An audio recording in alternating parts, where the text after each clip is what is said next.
शुरू किया, कोई खुश रहता रहा, कोई खुश रहता रहा। यहाँ तक कि लोग इम्तिहान की घर से नबी की बारगाह में हाजिर होते रहे।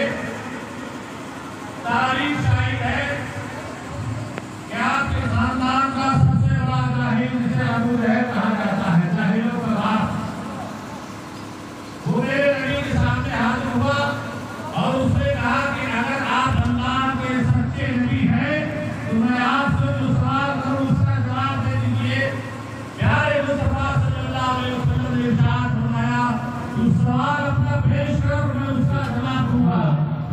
अबू लहब सामने आता है और हाथ में चंद कंकरियां लेकर के नबी के सामने खड़ा होता है। उसने सोचा कि अब तक जो इनका चेहरा देखता है वो इनका कलमा पढ़ने लगता है, जो इनकी बात सुनता है उनके रास्ते पर चलने लगता है। लिहाजा ऐसा सवाल किया जाए इस सवाल के जवाब के लिए काफी हो जाए। प्यारे आका सल्लल्लाहु अलैहि वसल्लम के सामने अबू लहब खड़ा होता है और कहता है, अल्लाह के रसूल अगर आप सच्चे नबी हैं तो आप ये बताएं मेरी मुट्ठी में क्या है। प्यारे आका सल्लल्लाहु अलैहि वसल्लम ने इरशाद फरमाया कि तेरी मुट्ठी में जो है मैं उसे बताऊं कि मैं क्या हूं, मेरी मुट्ठी वाली चीज मुझे बताए। मुसलमानों आओ, अबू लहब ने सोचा कि तो सवाल का जवाब देके खुद फंस गए। ये नहीं समझ रहे कि मेरी मुट्ठी में क्या है। मेरी मुट्ठी में वो है जो बेजान है, बेजबान है, न हिल सकती है, न खिसक सकती है, न कुछ सवाल का जवाब दे सकती है। उसने सोचा और उसका सीना चौड़ा हो गया कि अब तो मेरे सवाल का जवाब नहीं दे पाए। मुसलमानों सुनो, अच्छी बात करें तो सुभान अल्लाह कह दिया करो। बेशक सुभान अल्लाह। और महफिल क्या है, आप उसको मत करो, क्या है वो बात करता है। नहीं बना सकते तो मेरे मुस्तफा ने बताया क्या है। रोड पे खड़े होके 50 रुपए की पुकार खा के ठोक दोगे, लाइट में गाड़ी बारी में रहता है, आप रहमत आदमी होती है। सलीका नहीं जानते हो, न किसी से पूछते हो कि कैसे करना चाहिए। सलीका सीखो, शुरू सीखो। महफिल में रौनक तभी पैदा होती है जब मोहब्बत के साथ किसी को रुपया नजराना भी रौनक पैदा हो जाती है। तुम्हारे 1, 2, 10, 20 रुपये के नजराने से किसी का कोई भला नहीं होता, रब देता है, लेकिन महफिल में रौनक लाना है तो उससे रौनक पैदा होती है।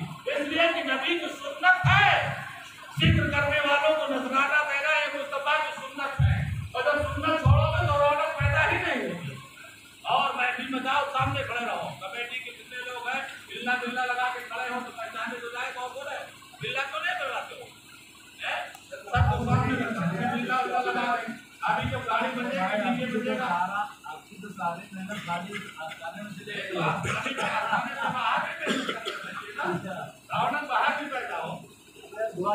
सुनो, जब मुझे लाया मेरे नबी के सामने, मेरे मुस्तफा ने कहा मैं बताऊं कि तेरी मुट्ठी की जो चीज है वो मुझे बताए। अबू लहब खुश हुआ तो मेरे आका ने इरशाद फरमाया, तेरी मुट्ठी वाली चीज मुझे बताएगी जो तेरे कब्जे में है। तो समझता है मैंने इसको अपने पर्दे में जमा के रखा है, लेकिन 1000 सालों के बाद मुस्तफा जाने रहमत का इशारा होगा तो तमाम तारों की कुंडियां टूट जाएगी और मुस्तफा जाने रहमत का मेरे नबी ने इशारा किया, गाय कंकरियों तुम अबू लहब के कब्जे में हो, लेकिन तुम्हारे दिलों पर मेरा कब्जा है। तुम मेरी शहादत की गवाही दे दो। अबू लहब की मिट्टी में बंद कंकरियां हरकत में आती है, अबू लहब को गुदगुदाहट लगती है। अरे ये तो बेकार कंकरियां है, इसमें गुदगुदाहट कैसे पैदा होने लगी, हरकतें कैसे करना लगी। वो बेगान कंकरियों में हरकत पैदा होती है, जैसे मेरे मुस्तफा का इशारा होता है वो कंकरियां पढ़ लेती है, अशहदु अल्ला इलाहा इल्लल्लाह व अशहदु अन्ना मुहम्मदन रसूलुल्लाह। मैं गवाही देती हूं अल्लाह ताला के सिवा कोई माबूद नहीं, और गवाही देती हूं हजरत मोहम्मद मुस्तफा सल्लल्लाहु अलैहि वसल्लम अल्लाह ताला के नाम रसूल है। मुसलमानों, तुम तो उस नबी का उम्मती हो जिस नबी का कब्जा अबू जहल के बाद मुट्ठी वाली कंकरों पर है। तो जब कंकरों पर कब्जा है तो पूरी दुनिया में कब्जा नहीं हो सकता। अल्लाह ताला ने तो उनको जन्नत की चाबी दे दी है। जो नबी की गुलामी अख्तियार करेगा वही जन्नत से जा सकता है। और नबी का बागी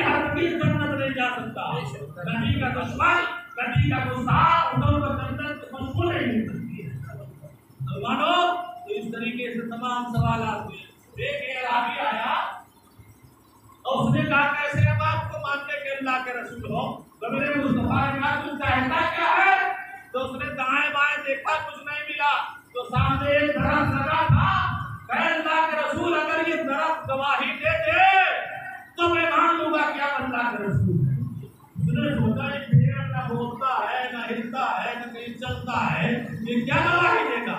मेरे आका ने साथ फरमाया,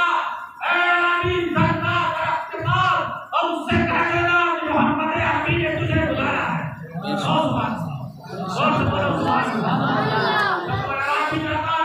और आज किया कह देना मोहम्मद अरबी सल्लल्लाहु अलैहि वसल्लम ने तुझे बुलाया है। तो पेड़ आगे हिला, पीछे हिला, दाएं हिला, बाएं हिला और अपनी जड़ों को समेट के निकाल करके नबी की बारगाह में घसीटता हुआ चला और सरकार के कदमों पर अपना सर रख दिया। जब उसने दरख्त ने कह दिया कि अल्लाह के रसूल है, तो मुनाफिक यहूदी उसने कहा अल्लाह के रसूल, मैं मान गया कि आप अल्लाह के रसूल मुझे भी कलमा पढ़ा करके दाखिले इस्लाम कर लो। मेरे नबी ने कहा पढ़ो ला इलाहा इल्लल्लाह मुहम्मद रसूलुल्लाह सल्लल्लाहु अलैहि वसल्लम। कलमा पढ़ करके दाखिले इस्लाम होता है। अरे इस्लाम नहीं फैला तलवार के साए में, इस्लाम तो फैला है किरदार के साए में। इस्लाम को फैलाने के लिए तलवार की जरूरत नहीं है, किरदार की जरूरत है। इस्लाम फैलाने के लिए किरदार की जरूरत है और इस्लाम को बचाने के लिए तलवार की जरूरत है। जब कोई तुम्हारे इस्लाम को मिटाने लगे तब तुम्हें उसकी जरूरत पड़ेगी और इस्लाम फैलाने के लिए तो किरदार पेश करना पड़ेगा। जब किरदार पेश करोगे लोग समझ जाएंगे कि सच्चा है, जान जाएंगे कि किरदार है, तो जो बात कहोगे वो मान ली जाएगी। एक दिन मेरे आका सल्लल्लाहु अलैहि वसल्लम तशरीफ लिए जा रहे थे, देखा एक शिकारी जिसने जाल उठा दिया और जाल में एक हिरन आगे फंस गई और वो सो गया, वो आराम कर रहा है। जैसे मेरे आका पहुंचे, हिरन रोने लगी, अल्लाह के रसूल मेरे छोटे छोटे बच्चे हैं, अल्लाह के रसूल अगर आजाद करवा दो तो मैं अपने घोंसले पर चली जाऊं, अपने आशियाने पे जा करके अपने बच्चों को दूध पिला करके वापस चली आती हूँ। अल्लाह के रसूल तो रहमतुल्लिल आलमीन थे, जाल से उस हिरन को छुड़ा दिया, हिरन को आजादी मिली। वो हिरन दौड़ती हुई अपने आशियाने पर पहुंच गई, अपने बच्चों को दूध पिलाया, फिर उसकी मोहब्बत न मानी कि अगर ये बच्चे रहेंगे यहाँ तो भूखे रहेंगे, बच्चों दूध पियो, शिकमशेर हो जाओ और मेरे साथ तुम फिर वापस इधर यहूदी जगह देखा शिकारी, तो कहा ये किसने मेरा शिकार छुड़ा दिया है? तो दाएं देखा बाएं देखा, जब कोई नहीं नजर आया तो अल्लाह के रसूल मौजूद थे। तो आपने मेरा शिकार छुड़ा दिया? मेरे नबी ने कहा मैंने तुम्हारा शिकार छुड़ा दिया है। कहा क्यों छुड़ा दिया है? बड़ी मुश्किल से शिकारी के हाथ में शिकार आता है और आपने छुड़ा दिया।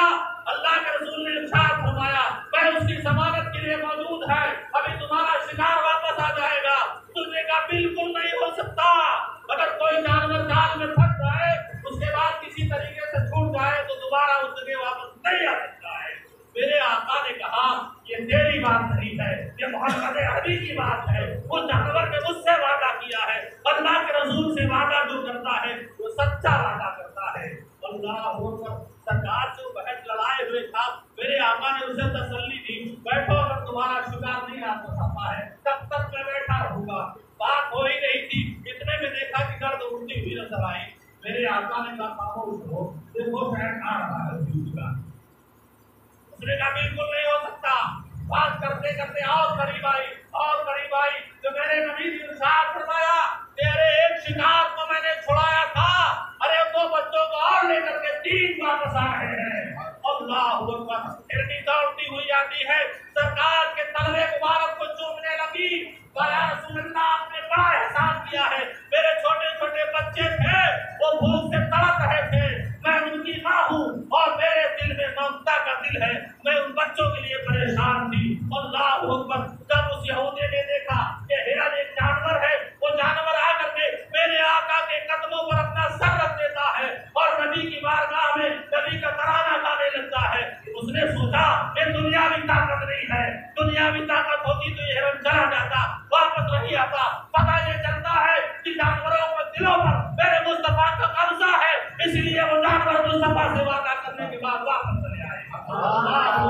उस यहूदी ने कहा, या रसूल अल्लाह, आप वाकई अल्लाह के सच्चे नबी हैं, अल्लाह के रसूल, अब हमें मुझे आपके दामन में जगह दे दीजिए और कलमा पढ़ा करके दाखिल इस्लाम कर लीजिए। मेरे आका ने कहा, पढ़ो ला इलाहा इल्लल्लाह मुहम्मद रसूलुल्लाह। तो इस्लाम नहीं फैला तलवार के साए में, इस्लाम जो फैला है किरदार के साए में। वो हर आलम की रहमत है, किसी आलम में रह जाते